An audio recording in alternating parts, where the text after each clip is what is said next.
주여, 이스라엘이 그의 원수들 앞에서 돌아섰으니 내가 무슨 말을 하오리이까. 가나안 사람과 이 땅의 모든 사람들이 듣고 우리를 둘러싸고 우리 이름을 세상에서 끊으리니 주의 크신 이름을 위하여 어떻게 하시려 하나이까 하니, 여호와께서 여호수아에게 이르시되 일어나라. 어찌하여 이렇게 엎드렸느냐. 이스라엘이 범죄하여 내가 그들에게 명령한 나의 언약을 어겼으며 또한 그들이 온전히 바친 물건을 가져가고 도둑질하며 속이고 그것을 그들의 물건들 가운데에 두었느니라. 그러므로 이스라엘 자손들이 그들의 원수 앞에 능히 맞서지 못하고 그 앞에서 돌아섰나니 이는 그들도 온전히 바친 것이 됨이라. 그 온전히 바친 물건을 너희 중에서 멸하지 아니하면 내가 다시는 너희와 함께 있지 아니하리라. 아멘. 오늘 말씀은 가나안 땅의 첫 성 여리고성을 점령한 이후에 이제 마음이 많이 기뻐지고 이제 자신감이 가득 찬 그러한 가운데 이제 두 번째 성 아이성을 점령하러 기세등등하게 나갔다가 거기서 지고 36명이 죽고 그렇게 도망쳐 나오는 그러한 수모를 당했을 경우에 생긴 일을 전하고 있습니다. 이 아이성은 여리고성과 비교해 볼 때 아주 작은 성이었습니다. 쉽게 점령할 수 있는 성인 줄 알았습니다. 그런데 거기서 지고 쫓겨왔다는 사실은 이스라엘 백성과 여호수아에게는 너무나 큰 실망과 충격으로 다가올 수밖에 없었던 것이었습니다. 이번에 했는데 잘 안 됐네.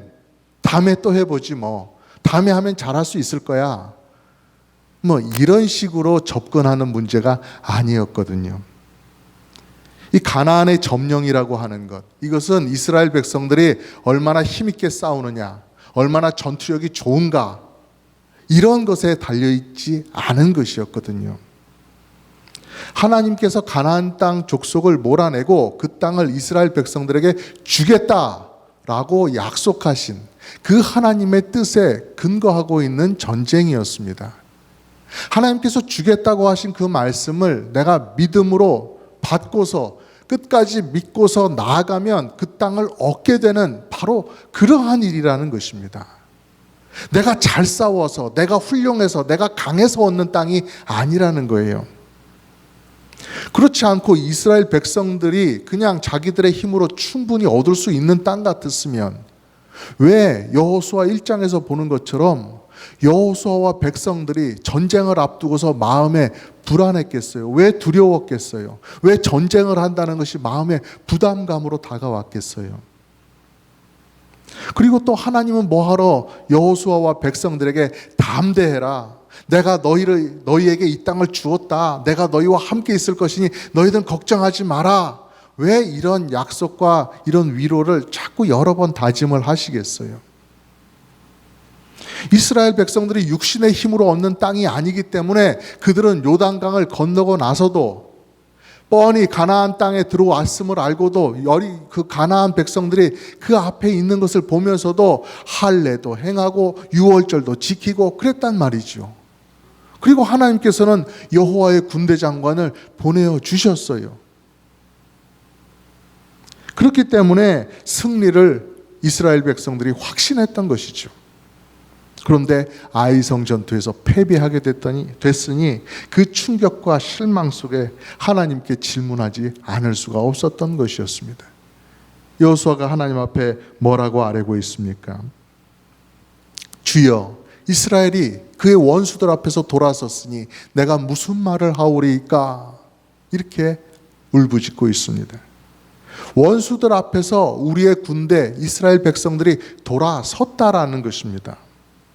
그게 무슨 말씀이에요? 그냥 뒤로 돌아 했다는 것이 아니라 싸우다가 도망 나왔다라는 것이죠. 이건 대단한 수치로 여겨질 수밖에 없는 행동이었어요. 그 당시에는 그랬다는 거예요. 여러분, 권투 선수들이 경기하는 거 보면 어떻습니까? 처음에는 서로 비등한가 대등한 경기를 펼치나 했는데 한 3회전, 4회전 이렇게 가다 보면 실력 차이가 나게 되고 해서 한쪽이 완전히 기울어지는 그런 모습을 볼 수가 있어요. 한쪽이 그냥 일방적으로 두들겨 맞는 그런 식의 모습 볼 수가 있다라는 것이죠. 하지만 누가 이길지는 이미 정해진 것 같은 경기지만 경기를 중단하지 않아요. 계속해서 경기는 진행됩니다. 한 선수가 완전히 KO가 되든지 아니면 한 선수가 부상이 너무 심해서 피를 철철 흘리기 때문에 심판이 경기를 중단시키든지 그렇게 될 때까지 경기는 계속 된다는 것이에요. 왜 그러는 거예요? 권투 선수로서의 자존심이 걸린 문제이기 때문에 그래요. 내가 오늘 이 경기를 위해서 지금까지 갈고 닦은 훈련과 준비, 내가 그것을 여기서 아낌없이 남김없이 다 쏟아붓고 가겠다.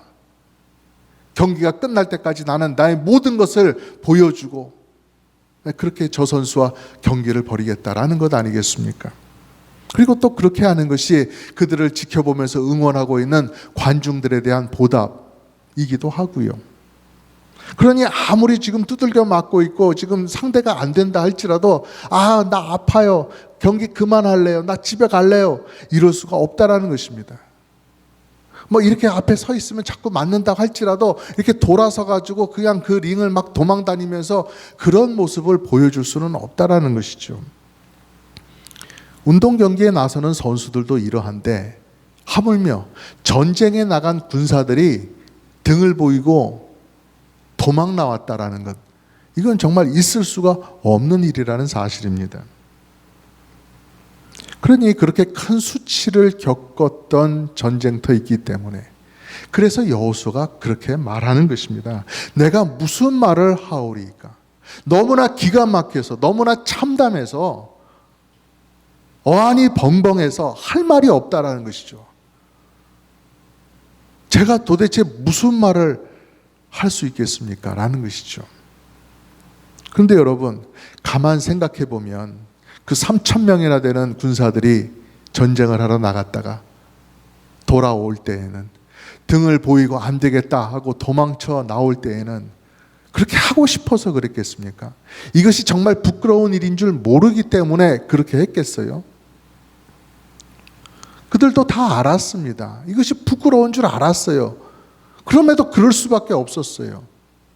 해보니까 안 되겠더라는 거예요. 3,000명이면 아주 넉넉하게 이기고도 남을 줄 알았는데 싸우다 보니까 이거 도저히 안 되겠더라는 거예요. 안 싸워지더라는 거예요. 감당을 할 수가 없다라는 거죠. 야, 이러고 있다가는 우리 그냥 다 죽고 말겠다. 부끄럽더라도 도망가는 게 낫겠다. 안 된다 우리는 지금. 그래서 뒤로 돌아서 도망갔던 것이었죠. 마치 여리고성을 점령해 들어갈 때는 이스라엘 백성들은 식은죽 먹기로 싸우고 들어가고 거기를 지키고 있던 여리고성의 백성들은 전혀 힘을 못 쓰고 싸우지 못하고 성을 내줄 수밖에 없었던 것처럼 이번 아이성 전투에서는 그것이 뒤바뀌어 가지고 가나안 족속들 그 아이성의 그 군사들은 막 기세등등하고 잘 싸우고 이스라엘 백성들은 힘 한 번 쓸 수 없는 그러한 상황으로 역전이 되었다라는 것이죠. 일이 이렇게까지 되었으니까 여호수아가 우리 군사들이 진 것은 고사하고 이제 어떻게 될 것인가 하는 그 걱정을 하나님 앞에 아뢰는데 어떤 것까지 말을 하고 있습니까? 가나안 사람과 이 땅의 모든 사람들이 듣고 우리를 둘러싸고 우리 이름을 세상에서 끊으리니 주의 크신 이름을 위하여 어떻게 하시려 하나이까? 라고 9절에서 아뢰고 있습니다. 가나안 사람들이 이 아이성 전투의 소식을 들을 거란 말입니다. 그러고는 어떻게 생각하겠어요? 아이성 사람들이 이겼어? 이스라엘 사람들 그거 별거 아니구만 하면서 우리가 괜히 겁먹고 있었네. 자, 우리 이러지 말고 우리가 다 같이 모여가지고 이 이스라엘 백성들을 단번에 무찌릅시다 이러면서 쏟아져 나올 거라는 것이죠. 그들의 사기가 막 높아질 거라는 거예요. 그러면 앞으로 이 아이성 전투에서 졌던 것처럼 계속해서 이렇게 져 나가면 이스라엘 백성들은 다 갈려 나갈 것이고 다 죽어 엎드려질 것이고, 그러면 이스라엘 백성들은 사라질 것이고, 그러면 하나님의 백성 다 사라지고 하나님의 영광은 땅바닥에 떨어질 것이니 이거 어떻게 하면 좋습니까? 하면서 여호수아가 하나님의 영광까지도 하나님의 위신까지도 걱정하게 되는 이러한 상황이라고 말씀을 드리는 것입니다. 여호와 하나님은 이스라엘 백성들의 하나님이시니, 이스라엘 백성들과 긴밀히 연결되어 계신 분이시니, 이스라엘이 멸망하면 하나님의 위신도 땅바닥에 떨어질 수밖에 없습니다. 이러한 상황입니다. 어찌하면 좋습니까? 라고 여쭙고 있는 것이죠. 여러분, 그럴 때에 하나님의 대답은 어떠한 것입니까? 11절 말씀에 이스라엘이 범죄하여 내가 그들에게 명령한 나의 언약을 어겼으며 또한 그들이 온전히 바친 물건을 가져가고 도둑질하며 속이고 그것을 그들의 물건들 가운데 두었느니라. 그러므로 이스라엘 자손들이 그들의 원수 앞에 능히 맞서지 못하고 그 앞에서 돌아섰다라고 이유를 설명해 주시고 있습니다. 아직 아간이라고 하는 이름을 드러내시지는 않아요. 하지만 이스라엘 백성 중에 누군가가 하나님께 바친 물건, 그 여리고 안에 있던 그 무언가를 자기가 가져감으로 바친 것을 범했다라고 그렇게 이유를 알려주고 계십니다. 지난주에 말씀을 드렸습니다. 바쳐졌다라고 하는 그 의미가 무엇인지, 하나님께서 심판하시기로 작정하셔서 그래서 멸망에 이르러야 되고 불타 없어져야 되고 그렇게 멸망받아야 될 그것을, 그래서 하나님께 온전히 맡겨드려야 되고 사람은 손댈 수 없는 그러한 것이기 때문에 하나님께 바쳐졌다라고 표현한다는 사실을 말씀드렸었죠. 그리고 이것은 아간의 개인적인 범죄가 아니라 이스라엘 전체의 범죄로 간주된 범죄다, 이렇게 지난주에 또 말씀드렸습니다. 그래서 오늘 말씀에도 보면은 이스라엘이 범죄하였다라고 그렇게 말씀하고 있잖아요. 그리고 말씀을 보면은 물건을 가져갔다, 도둑질했다, 또 속였다, 그것을 그들의 물건 가운데 두었다, 언약을 어겼다, 이러한 것으로 그 범죄의 심각성을 아주 분명하게 강조해서 말씀해 주고 있는 것입니다. 이렇게 하나님께서는 아주 분명한 이유가 있으셔서 진노하셨고요. 그 진노에 따라서 이스라엘 백성들은 그 아무것도 아닌 아이성 하나를 취하지 못하게 되었습니다. 아간이 아주 남모르게 은밀히 저지른 죄였지만은 그것 때문에 이스라엘 백성들이 엎드러지고 도망하게 되는 이런 일들을 겪게 되었다라는 것입니다. 여러분, 우리가 비행기를 타기 위해서 공항에 가면은요, 검색대를 다 통과하게 되어 있지요. 그냥 버스 타듯이 돈 내고 탈 수 있는 게 아니잖아요. 안전을 위해서. 그 검색대를 지나가게 되면 거기서 엑스레이로 다 조사를 하는데요, 우리가 가지고 간 가방, 그리고 우리가 신고 있는 신발까지도 다 올려놓고 검사를 하잖아요. 근데 그 가방이 그냥 엑스레이로 다 통과하면서 검사를 하게 되는데, 내가 비행기를 타고 어디 좋은 데 가가지고 라면을 좀 끓여 먹고 와야 되겠다, 그런 생각을 가지고 그 가방 속에다가 가스버너하고 부탄가스 이런 거 몇 개 딱 집어넣어 가지고 가방 올려놓으면 어떻게 돼요? 갈 수 있어요? 없어요? 못 가지요. 난 나쁜 사람 아니에요. 뭘 하려는 게 아니고 단지 그냥 가가지고 라면만 좀 끓여 먹고 오고 싶은 그런 마음뿐이에요 라고 말하겠지요. 그러나 그 부탄가스를 계속 가지고 가겠다고 고집하고 그러면 500년이 지나도 비행기는 못 타는 거죠. 하나님께서 멸망시키려고 작정을 하셨습니다. 이건 안 돼 하고 작정을 하시고 그 선을 그으셨습니다. 그런데 내 눈에 보기에는 좋습니다, 멋집니다, 얼마나 멋지노 하면서 그것을 내 것으로 가져간다. 안 되는 일이라는 것입니다. 근데 그것을 그렇게 생각하지 않고 가져가고 자기 집에 감추어두고 이건 내 거야 라고 그렇게 가져갔던 그 아간처럼 우리도 죄라고 하는 것을 버리지 못하고 끊지 못하고 하나님 한 번만 좀 봐주십시오, 이번 딱 한 번만. 아, 왜 자꾸 나한테만 그러십니까? 다른 사람들은 다 하는데 하면서 그 죄를 붙잡는 그 순간 하나님의 자녀로서 영광과 또 아름다운 모습 이런 것 보여주는 대신에 아픔과 실패를 계속 반복하는 초라한 모습으로 나타나게 된다는 사실입니다. 롯의 아내가 소돔과 고모라 지역에서 겨우 빠져나와서 구원을 얻을 수 있게 되었어요. 겨우 그 가족만 그 기가 막힌 가운데 구원을 받게 되는 놀라운 은혜를 얻었다는 것입니다. 그러나 롯의 아내는 그 마음이 자꾸만 그 자기가 살던 마을 거기 어딘가에 꽂혀 있었어요. 미련이 남아 있었어요. 그래서 자꾸 뒤를 돌아보다가 거기서 멈추고 소금 기둥이 되어버리고 말았지요. 창세기 19장에 롯의 아내는 뒤를 돌아보았으므로 소금 기둥이 되었더라. 하나님의 멸망의 현장 가운데 그 악한 그곳에 계속 마음이 머물러 있다가 이렇게 소금 기둥이 되어버린 롯의 아내는 우리에게 진중한 경고를 주고 있는 것입니다. 그러므로 성도 여러분, 우리가 하나님께 영광 돌리는 성도가 되고 싶다. 하나님과의 친밀한 교제가 주는 그 행복감을 계속해서 누리며 살고 싶다 한다면 우리가 그 더럽고 추악한 죄들은 우리가 조심할 줄 알고 그리고 경계하고 밀어내야 되는 것입니다. 나만 그렇게 한다고 해서 되는 것이 아니죠. 우리 모두는 지금 한 배를 타고 신앙의 한 배를 타고 주님 안에서 함께 항해를 하고 있는 하나의 몸이라고 하는 사실이에요. 파도가 밀려오면 함께 파도를 넘어가야 되는 것입니다. 바람이 너무 거세서 배가 나아가지 못하면 함께 힘차게 노를 저어서 같이 나가야 되는 것이죠. 제가 군대에 있을 때 배를 타게 되면은 배를 타고 나가서 여러 날 바다 가운데 떠서 경계 임무를 하게 됩니다. 근데 그때 가장 조심해야 되는 것이 또 가장 두려운 것이 무엇이겠습니까? 비가 많이 내리는 것이요. 아니면 깜깜한 밤에 아무것도 보이지 않는 가운데 항해를 하고 있는 것이요. 아니면 가끔씩 몰아치는 태풍이요.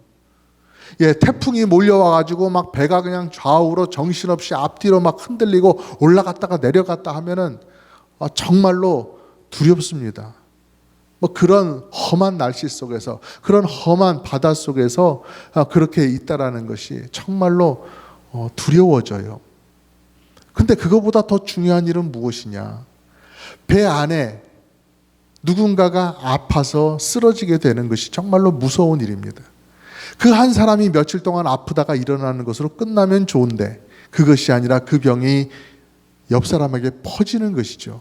아픈 사람이 한 사람이었다가 두 사람이 되고, 두 사람이 네 사람 되고, 네 사람이 8사람, 16명이 되고 점점점 퍼져나가서 배 안에 있는 사람들이 다 아파서 쓰러지게 되면 어떻게 합니까? 그런 일은 정말로 끔찍한 것이죠. 오늘 말씀에서 아간 한 사람이 지은 죄 때문에 이스라엘 백성 모두가 무너져 내리는 모습을 우리에게 보여주십니다. 그 이유가 무엇이겠어요? 우리는 예수 그리스도 안에서 하나로 줄줄이 연결된 사람이라는 사실을 일깨워주는 말씀이기 때문에 그렇습니다. 고린도전서 12장에 말씀하십니다. 우리 같이 읽어볼까요? 시작. 만일 한 지체가 고통을 받으면 모든 지체가 함께 고통을 받고 한 지체가 영광을 얻으면 모든 지체가 함께 즐거워하느니라. 너희는 그리스도의 몸이요 지체의 각 부분이라. 아멘. 한 줄로 연결이 되어 있는데 어디선가 막 꼬여버린다든지 어디가 끊어져 버린다든지 어디가 심각하게 죄에 오염이 된다든지 그렇게 된다고 하면 어떻게 됩니까? 오늘 말씀에 이스라엘 백성이 그랬던 것처럼 원수 앞에 능히 맞서지 못하고 그 앞에서 돌아섰던 이스라엘처럼 우리가 힘을 내고 무언가 성취하고 하나님께 영광을 돌려야 하는 바로 그 결정적인 순간에 맥없이 무너지고 돌아서고 수치를 당할 수밖에 없다라는 사실입니다. 여러분, 우리가 붙잡아야 될 것은 이 세상에서 쉬 썩어질 만한 그런 헛된 것들이 아닙니다. 영원한 생명과 축복으로 우리를 사랑하시는 예수 그리스도 그분을 붙잡아야 되는 것입니다. 우리 걸음 위에 비춰지는 등불은 무엇이에요? 이 하나님의 말씀입니다. 하나님께서 여호수아에게 그렇게 말씀하셨죠. 하나님께서는 결심하셨고 하나님께서는 새로운 일을 이미 시작하고 계시다고 말씀하시며 여호수아에게 이렇게 말씀해 주셨어요. 여호수아 1장 7, 8절 말씀 우리 같이 한번 읽어보겠습니다. 시작. 오직 강하고 극히 담대하여 나의 종 모세가 내게 명령한 그 율법을 다 지켜 행하고 우로나 좌로나 치우치지 말라. 그리하면 어디로 가든지 형통하리니 이 율법책을 내 입에서 떠나지 말게 하며 주야로 그것을 묵상하여 그 안에 기록된 대로 다 지켜 행하라. 그리하면 내 길이 평탄하게 될 것이며 네가 형통하리라. 아멘. 여러분 모두 이 예수님 안에서 환하게 빛나고 있는 이 하나님의 영광, 하나님 나라의 영광을 밝히 보시면서 말씀 따라가시기를 주님의 이름으로 축복합니다.